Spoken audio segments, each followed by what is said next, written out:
We are going to begin here with the severe weather here on the East Coast and the fire danger on the West and that sweltering heat pretty much everywhere right now. Samara Theodore is here looking at all of that. Samara, good morning. It's very busy in the weather department. Yesterday, more rounds of summer storms moved through, bringing heavy downpours leading to flash flooding. Also, gusty winds bringing down trees and power lines. Take a look. Overnight, severe storms swept across the Northeast from New England to Maryland, leaving thousands without power in Massachusetts. In Springfield, part of this building collapsing during the storm. Dozens of people who live there forced to leave. Fortunately, no one hurt.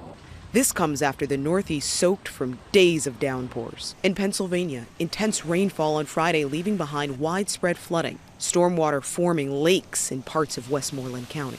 Meanwhile, wildfires burning across the western U.S. and Canada.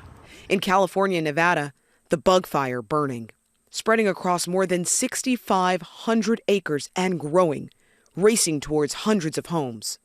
And in Utah, new details from a crash involving this helicopter. The two pilots aboard fighting a massive 174 square mile wildfire, now confirmed dead. Authorities say the helicopter was in the area with steep terrain when it crashed, igniting another fire that spread into the existing wildfire. In Oregon, the Wright Springs fire, now at least 23,000 acres. Evacuations underway. A contractor helping firefighters died Saturday. And in Canada, the skies lit up orange as more than 100 wildfires burn in British Columbia. This fire's getting a lot closer, and I'm not sure how long I'm going to be able to stay here. One evacuee narrating the chaos as he's forced to leave his home and business. We've been here since 2014. I'd like it to be another 10 years. The fires billowing, more than 20,000 people across the province forced to evacuate. And unfortunately, that threat for wildfires is still looming today. Take a look. Fire weather danger in place for anyone who has this kind of shaded orange color here, from Reno down to Bakersfield, up into Bend, Oregon, Idaho Falls, Casper, and Cheyenne. We could see single-digit humidity there with winds gusting upwards of 35 miles per hour. Now, not only that, red flag warnings from Rock Springs to Riverton. So this region really just primed for wildfires. As a result of the wildfires, we've seen a ton of smoke that's led to poor air quality and air quality alerts. You can see here, as we head through the remainder of your Sunday, these plumes of extreme smoke billowing down into places like Boise, Idaho Falls, and Billings. So folks should really limit their times outdoors. That's a look at the forecast. Rhiannon, back to you. Thanks for keeping an eye on that for us, Samara. Now we turn to the war with Iran and the prospects of reopening the Strait of Hormuz. Iran's foreign minister is saying his country and Oman are close to an agreement on managing the key trade route. ABC's Marcus Moore joins us now with the latest on this. Good morning, Marcus. Rhiannon, good morning. Nearly 6 months into this war, the Strait of Hormuz remains a key flashpoint. This morning, Iranian officials saying they are very close to a deal with Oman that would secure temporary navigation through part of the strait, but that any broader deal is contingent on the U.S. Iran saying that the strait will not reopen unless the U.S., quote, corrects its behavior. Iranians have also reiterated 6 uncompromising demands for the U.S. that include lifting its naval blockade on the Iranian ships and ports there, as well as calling on the U.S. and its allies to halt any attacks on Iranian proxies across the region.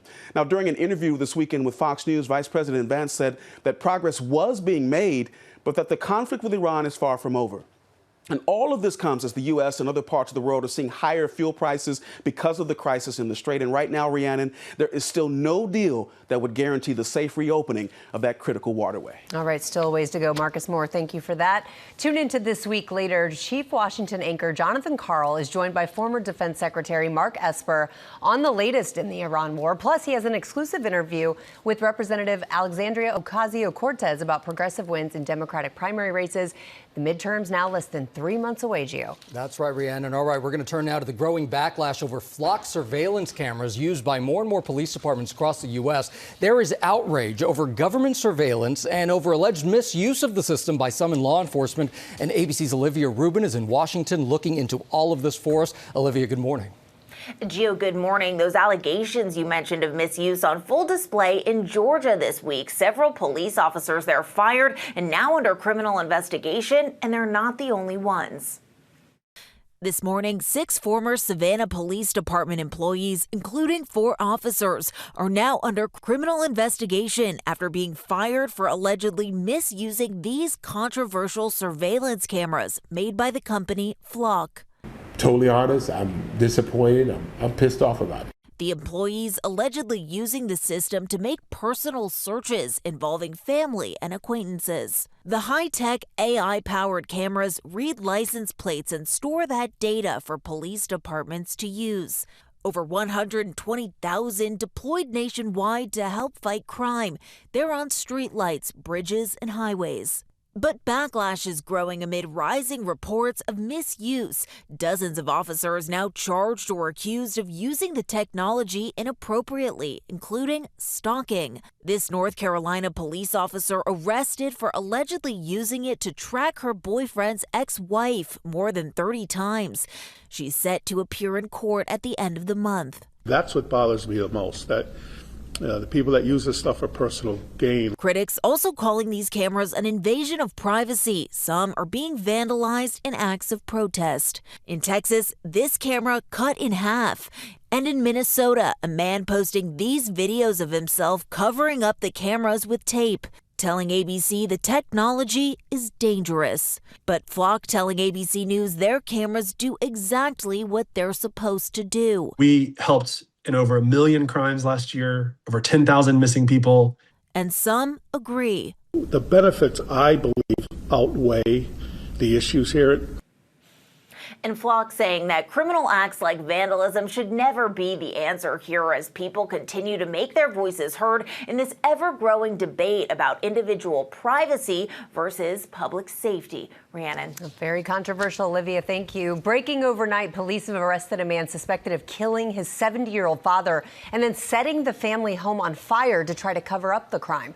New York State Police announced 32-year-old Thomas Ryan is now in custody. Authorities say Ryan prompted a multi-agency 4-day manhunt after his father's body was found inside a home in Greenville, New York. Investigators say Ryan was seen on doorbell camera footage running there from the burning home. Police are expected to give an update later today on how they caught up with Ryan and share any details on any possible charges. Gio. Yeah, just unbelievably tragic there, Rhiannon. All right, now to the search for an American woman missing on the Caribbean island of Grenada. Her husband speaking out this weekend, and ABC's Morgan Norwood is right here with all of this. Morgan, good morning. Good morning to you, Gio. That's right. We're learning new details about what may have been the last known sighting of missing American Liz Waddell. Her husband, Kayla, now says 2 jet skiers reported seeing and actually speaking with a woman that they believe was Liz around 5:30. This was the day that she went missing. He says that they spent about 5 to 10 minutes trying to convince her to get on a jet ski, but she reportedly told them, quote, "I'm a good swimmer," gave them a thumbs up, and then stayed in the water. Now, the family says the jet skiers later met with them and even took them by boat to that approximate spot about a third of a mile from shore. Kalen says their description was consistent enough that he believes that it was most likely Liz. That encounter, though, just came 5.5 hours after Liz was seen here. You see it there on surveillance video, leaving the hotel pool, later jumping off the pier into the ocean. Kalen says Liz was not particularly a good swimmer and was most comfortable using a flotation device, and that he can't really believe that she would have spent hours swimming alone in the ocean. He also says that drowning may now be the most likely scenario, but then again stresses that a lot about this doesn't make a lot of sense to them. The Royal Grenada Police Force still has an active missing person investigation this morning and pleading with the public for tips. So really hope that she's 5 hours is such a big gap, It too. is. All right, thank you so much, Morgan.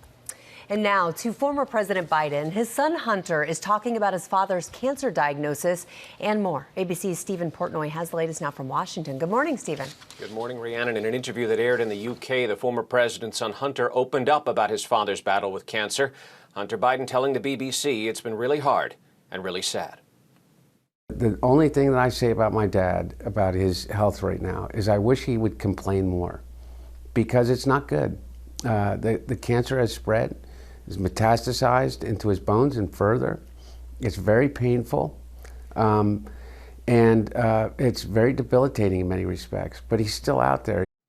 Joe Biden revealed his diagnosis in May of last year, 4 months after leaving office, saying he'd been diagnosed with an aggressive form of prostate cancer that had spread to his bones. This week on Kelly Ripa's podcast, Jill Biden said her husband is doing okay, but but that the couple has to be mindful of the cancer with rounds of testing and medicine every 3 months.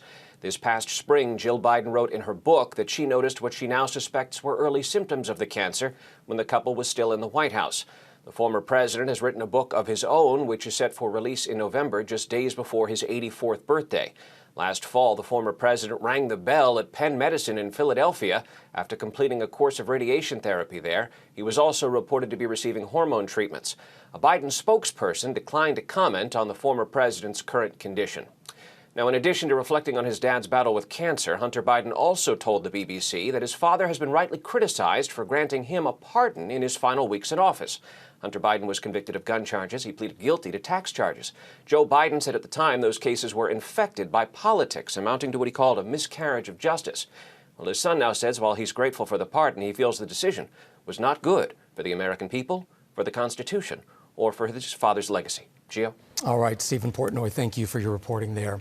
We're going to turn now to our GMA Health Alert and new research here that reveals 3 things to avoid in middle age that could substantially reduce your risk of developing dementia. And our medical correspondent, Dr. Darian Sutton, is right here with all of this. And you both know I have a history of dementia in my family, and so I'm very concerned about this. What does this study say? Well, the big takeaway from this study is that there are changes that you can make and how you treat your health in your 40s and your 50s that can benefit your brain decades later. This recent study is coming from the Journal of the American Academy of Neurology, and researchers followed over 10,000 adults for nearly 3 decades to look how key health risk factors in their midlife, including high blood pressure, diabetes, as well as whether or not they smoke, translated to their risk of dementia. More specifically, they looked at how many more years did people live without dementia. For adults without these 3 risk factors, they lived on average 30 more years without dementia. Wow. For adults with all 3 risk factors, high blood pressure, diabetes, and those who smoked, they lived on average 17 and a half years without dementia. That's a big gap. That's a 12-and-a-half-year difference. It really underscores the significant deep connection between our heart health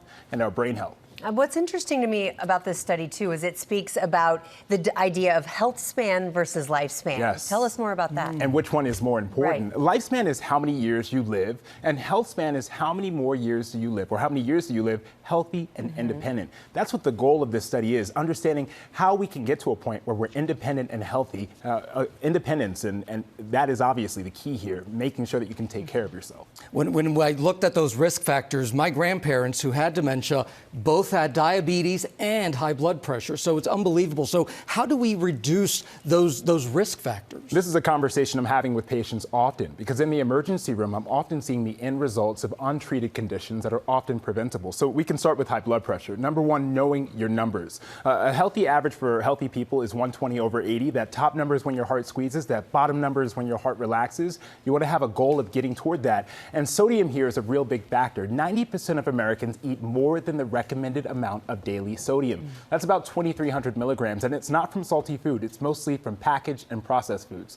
As for diabetes, knowing your numbers as well, checking your blood test called an A1C, and increasing your fiber. We talk a lot about protein, but fiber helps to slow your digestion. It also makes you more sensitive to the insulin that you produce. That keeps your blood sugar low and reduces your risk of diabetes. And then, of course, quitting smoking, remembering that it is an addiction. So if you need help, talking to your provider about nicotine replacement therapy. As far as the study goes, did they find any other factors that impact the risk of dementia? That was the interesting part here. They found factors that differed in terms of gender, race, as well as genetic risks. Women were more likely to live without dementia despite their health risks. Black Americans were more likely to develop dementia compared to white Americans, but authors also pointed out that there's a lot of social factors that are at play here, like access to care. And then there's a genetic risk factor. Those who had a genetic factor called apolipoprotein E4, ApoE4, it's a blood test, were shown to have an increased risk of dementia. We've known that, but it's not a diagnosis. So when you get this blood test, if you have that result, working on those other modifiable factors can help to reduce your risk. It is just so fascinating, so important. Thank you so much, Dr. Darian. Of course. Appreciate it. Samara, Gio, we did not win the Powerball. No one did. The prize is getting even bigger because no one picked all the winning numbers. The jackpot is now $905 million. Ooh. It is the biggest prize of this year. It is the 8th largest jackpot in Powerball history. And there were some lucky winners, though, last night. A ticket in Texas won a $2 million prize. 4 tickets clinched the $1 million prize. Those winners were in New York, Michigan, Florida, and Arizona. So if you're in any of those states, make sure you check your numbers. Your next chance at the jumbo jackpot is Monday night. And if you win big, the cash option, nearly $392 million. Not too bad. I always think that when there's no winner, it's just waiting for me. It's waiting. It's just on waiting. Us. Yeah. All right. Thank you, Rana. Now to the 5 new members of the Pro Football Hall of Fame. And ABC's Andrew Dimbert is right here with the details on Saturday's induction ceremony in Canton, Ohio. Andrew, good morning. Hey, good morning, Gio. The 63rd class now enshrined into the Pro Football Hall of Fame. More than 6 decades of football legends, all celebrated in one place, with 5 more names added to those hallowed halls. This is what football immortality sounds like. The cheers, the tears. And Dad, I can't tell you how special it was. And 5 gold jackets with a seat to football's most exclusive table. For Drew Brees, the road to Canton ran straight through New Orleans. You embraced me. You believed in me. But more importantly, you trusted me with the soul of the city. The quarterback who helped transform the Saints and the city into champions. It was your spirit that allowed us to be special. Arizona Cardinals legendary wideout Larry Fitzgerald enshrined with his 3 sons looking on. His eldest, Devin, presenting his father's Hall of Fame bust. Before Fitzgerald turned the spotlight on the people who helped him reach football's ultimate summit, opening up about losing loved ones and those who carried him through it. I've been lucky enough to be surrounded by people and great institutions that surrounded me and nurtured me and inspired me to pursue excellence. Ending with a message for his sons. I'm proud of you, son. And I hope I'm giving you and your brothers the tools to live the lives you guys want to live. Joining Fitzgerald and Brees, Roger Craig, who helped redefine the running back position with the San Francisco 49ers. Linebacker Luke Kuechly, whose career was brilliant but brief. This class of 2026 is special, and I'm so excited to enter with you guys. And Adam Vinatieri, the clutch kicker of a generation defined by a winning resume and pressure-packed moments and Super Bowl victories. And I couldn't be more honored to share this moment with you and forever be connected as members of this Hall of Fame class. 5 careers, 5 stories, and 5 more names now forever etched into NFL history. And here's another piece of football history. The Pro Football Hall of Fame was created in 1963, 3 years before the first Super Bowl was ever played, so the Hall was celebrating football greatness before the NFL had ever celebrated its first Super Bowl champion. Football's highest honor. Football's highest honor. What were you telling us off camera? I'm getting old, man. These guys are on my fantasy team, and now they're in the Hall of Fame. Well, you made good choices. Yeah, that's true. That's what that means. That was great. Thank you.